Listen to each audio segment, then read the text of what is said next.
Doug Kide here at Gillette Stadium with this week's video mailbag and with the news that Rob Gronkowski is undergoing surgery on a herniated disc in his back. We are going offensive-centric this week. First question comes from Pats fan 71284, who's wondering about the Patriots tight ends. He said, I don't know how serious Martellus Bennett's ankle injury is, but would you keep playing him, or do you think they can beat the Rams without him? I think they can beat the Rams without him, but it's not worth the risk. The Patriots need to get home field advantage in the playoffs, or at the very least, a first-round bye, with Rob Gronkowski likely out for at least the first 2 rounds or 3 rounds of the playoffs. It seems like he could potentially come back for the Super Bowl if it is an 8-week recovery time for Gronkowski. But Patriots really need to win every single regular season game that they can, because they need that home field advantage. They need that first round bye. They need all the help they can get in the playoffs.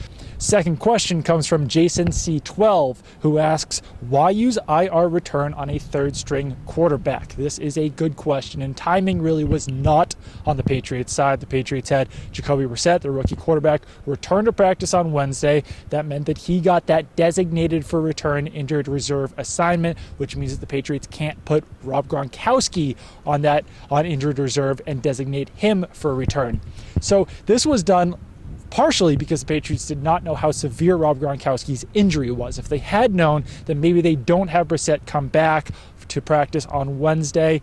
The other issue here is that Tom Brady is dealing with an injury of his own. He's got the knee injury that has been keeping him out of practice. So by bringing Brissett back, that takes some practice reps off of Tom Brady, takes some off of Jimmy Garoppolo, and it gives Brissett some valuable time practicing this season. Final question comes from TWEAKGJUR.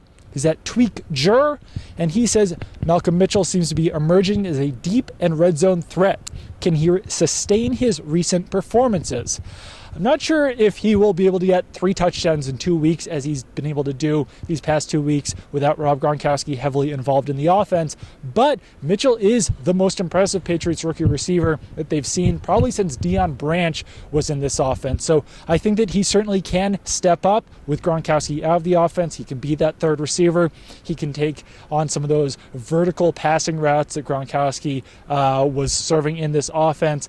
But I don't think that Mitchell, you can't count on him to be getting 3 touchdowns in 2 weeks. I think he'll be a decent part of the offense, but Patriots really do have to rely on Martellus Bennett, Chris Hogan, Julian Edelman, and then whatever they can get out of Mitchell is kind of gravy. So that will do it here for this week's video mailbag. If you have any questions, tweet them to me at Doug Kide with the hashtag MailDoug.